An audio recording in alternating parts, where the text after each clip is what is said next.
And since this plane is going to be taking the crew to Bollywood, we're gonna have this called Ani Stuff's Air Charter Service. Ani Stuff's Air Charter Service.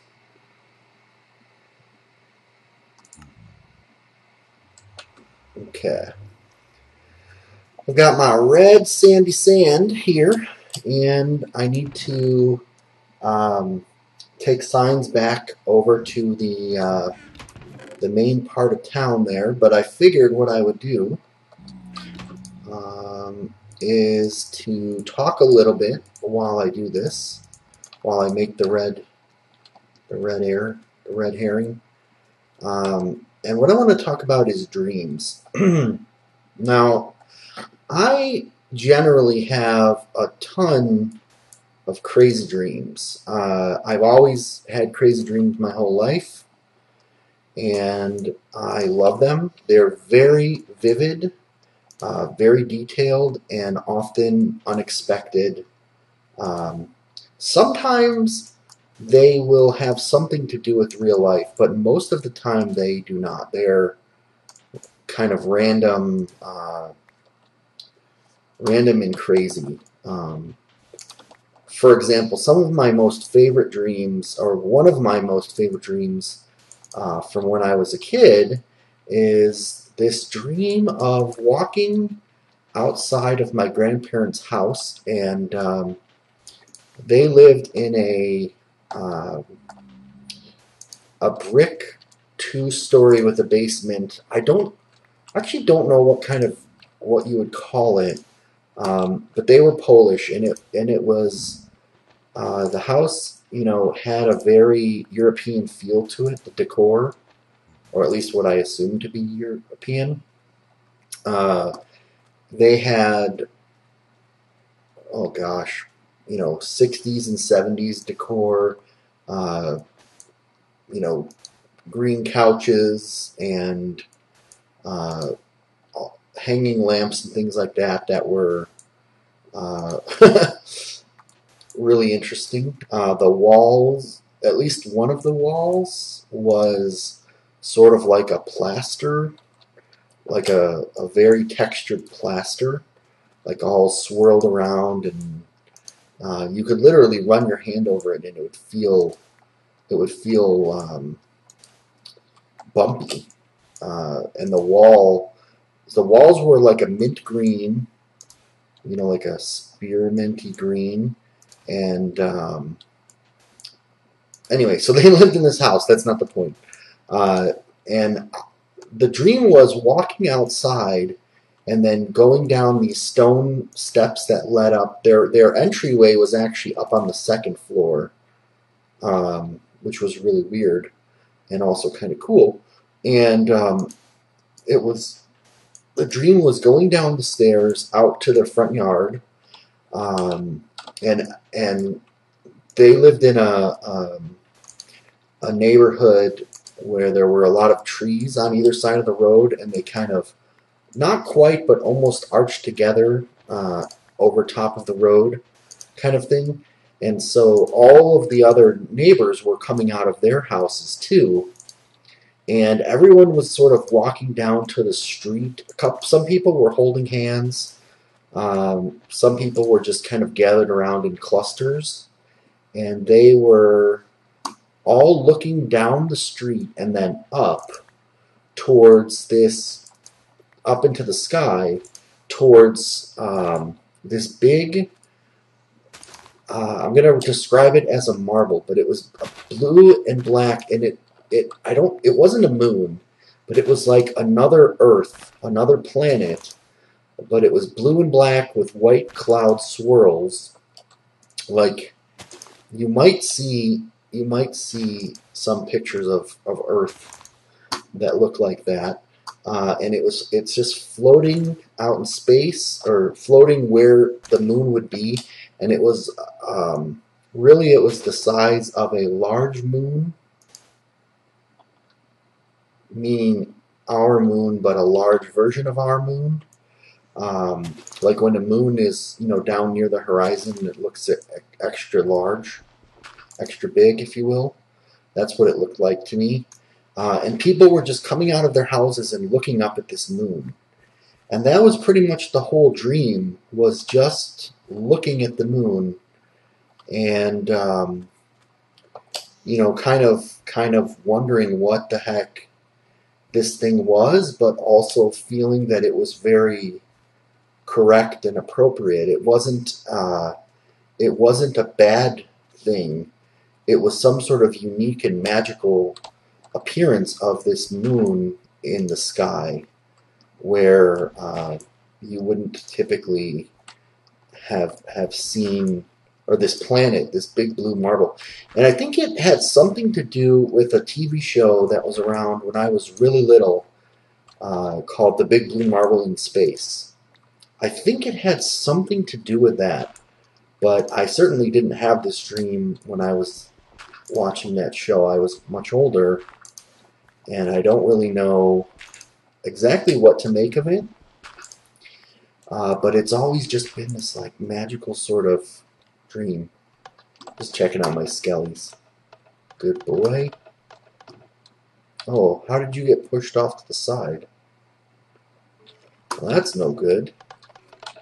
I'm actually going to have to go in there and fix you. I can't have you pushed off to the side like that. I may die. Because you are the dude with... okay. You're the dude with the good bow. Yeah, you can't be off to the side. You gotta be in plain shooting range. Okay. So yeah, the dream of the big blue marble was really weird. And I've had other weird dreams, but one of the reasons that I bring this up is because I had a dream the night that I was building this building here. I actually dreamt about Minecraft, and I think in the 3 years that I've spent lots and lots and lots of time in Minecraft, I've only had maybe one other Minecraft dream, and I can't even think of what it would be now. And the dream that I had was that I was on top of this building right here in real life, and I was building the roof. I was placing down these wooden stairs, and it was just so weird. It was just such a strange dream. There was no backstory to it. It was sort of just a point-in-time occurrence of working on the stairs, and for whatever reason, I had that dream that night. Well, it's a good thing I came over here. I need to plug this up. It's a good thing I came over here. Come on, plug it up. I hear the night coming. Yeah, so, and I mean, I've had a lot of other weird dreams. I think in other videos I've talked about the dream where, like my sleepwalking dreams, where things happen. I've talked about other weird dreams that I've had for various reasons. Another dream that I'll mention that always sort of that it is a, I don't want to say it's a special dream to me, but it is a unique dream, and it has significance. I was working in New York. I was working in the World Trade Center for most of 2001, pretty much right up until August, I believe. We moved to Midtown, and began working out of an office there. But the Monday before 9/11, we actually went through the World Trade Center, and we went to a boat cruise around the Statue of Liberty, sort of a celebratory boat cruise. So I was there, and it was fun walking through those buildings. What am I stuck on? Where I had Oh, that was really weird. I'm getting stuck on something here. What the heck am I getting stuck on? What am I stuck on?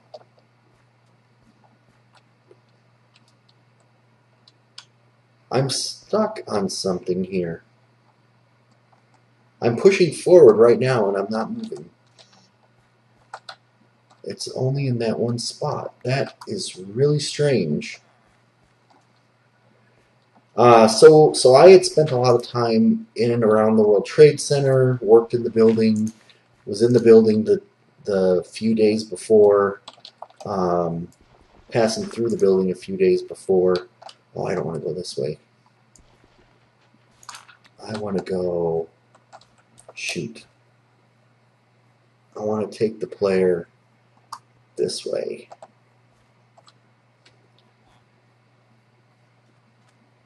Let's see. Do I want them to go through the alley? I don't think I want them to come around here, actually.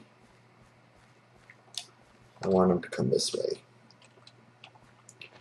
And about a week before the events of 9/11, I had this dream that I was eating at the top of the World Trade Center, the main building that, one of the main buildings that collapsed. Is a restaurant, or was a restaurant, and I had a dream that I was there at the restaurant, assumedly with some coworkers, and we were eating, and suddenly the building started to shake in my dream and fall and crumble.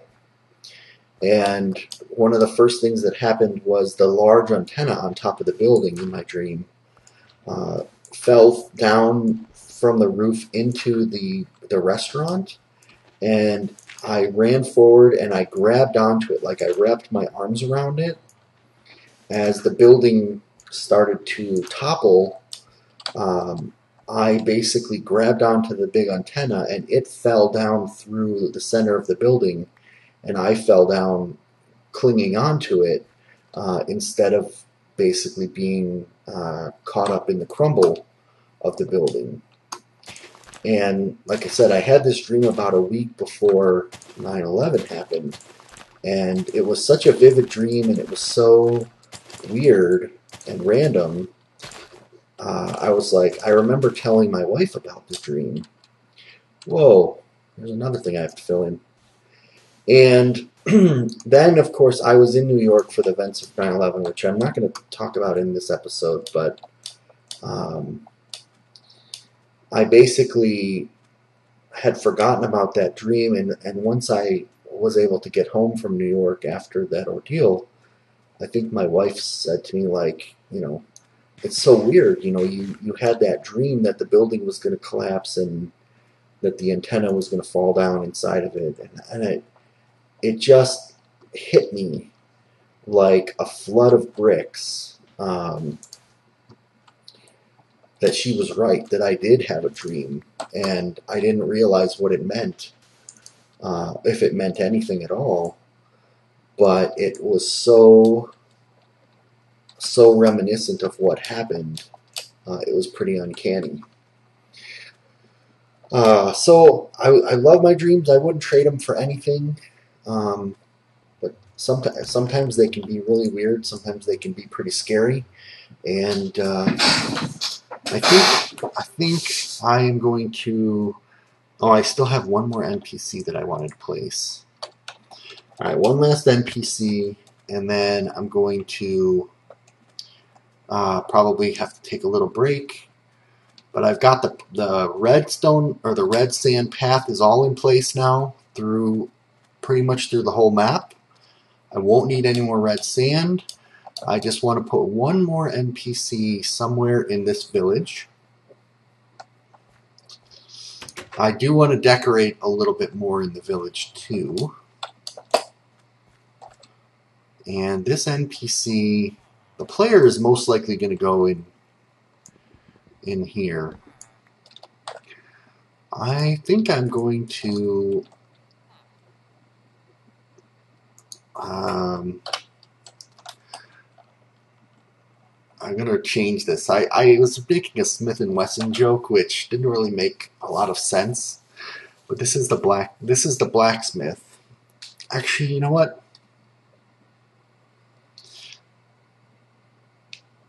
I'm not gonna put this here. The blacksmith is a native. The blacksmith is definitely a native. Oh, I know what I could do. I could put him down in the bottom of the well.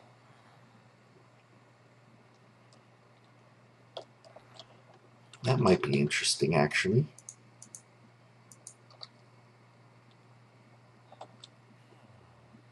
Ah, I got an idea. I got me an idea. I can put him down here. Let me find. The well is there, so this must be. Yeah. Oh, I got a great idea. I got a great idea. Holy smokes.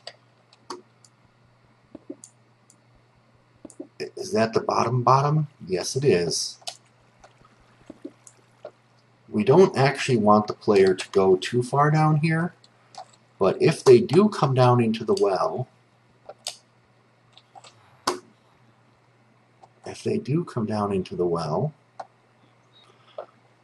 oh, look at this. This is a perfect, beautiful place with these stalactites here for them to have a bit of a look-see. I don't think. I'm just gonna make sure that there's nowhere they can get that would like completely get them off trail. I should hide some stuff down here actually, but I don't have a chest. Okay, so we'll do this. We don't actually want the player wandering around a lot down here. So we'll kind of block some of the areas off. We'll give them just a little bit of wander room. This is fine if they come around here. So actually, I think that is that the only place they can really get to. I think it is. I think that's the only place I need to actually block off. Okay, cool. So we'll put him down here. This is a fantastic idea. Here we go. Here's ML stunt double / Spelunker. Oh, awesome. Awesome, awesome, awesome, awesome. He's going to say he's basically going to say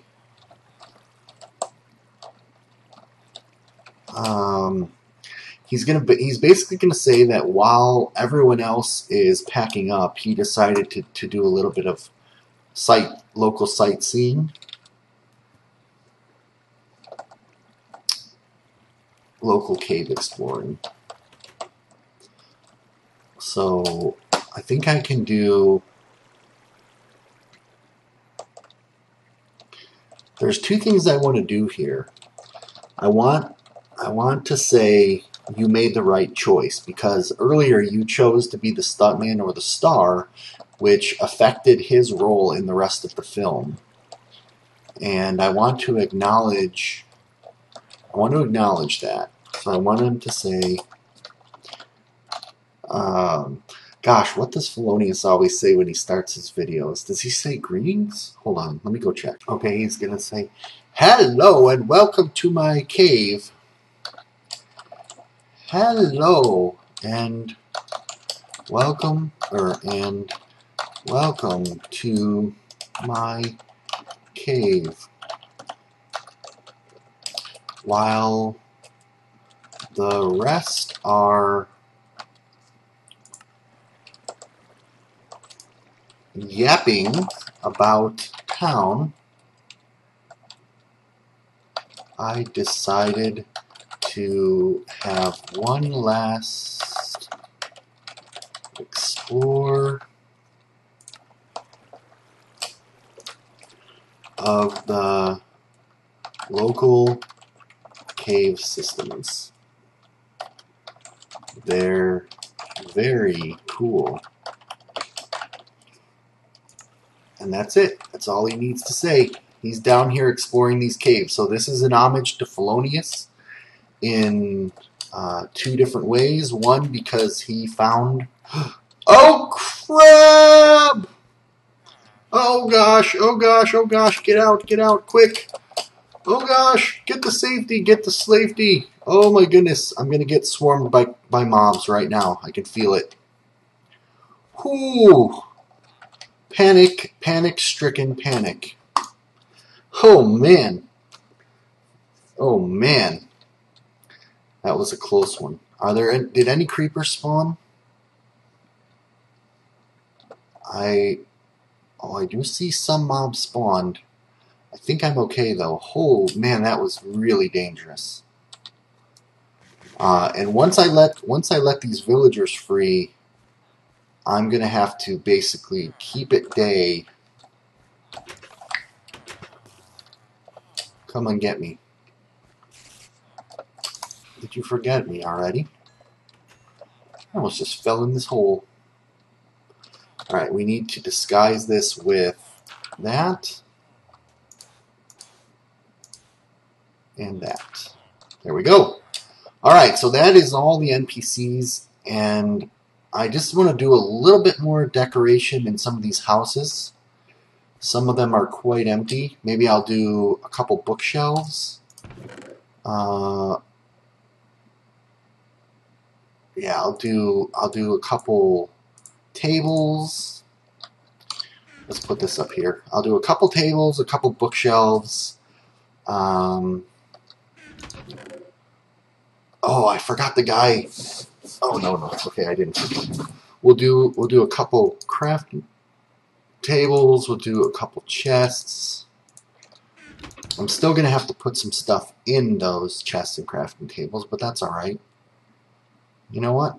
Do I want to even take? Let's even take two of my furnaces. Let's take these two. Oh, did one of them fall?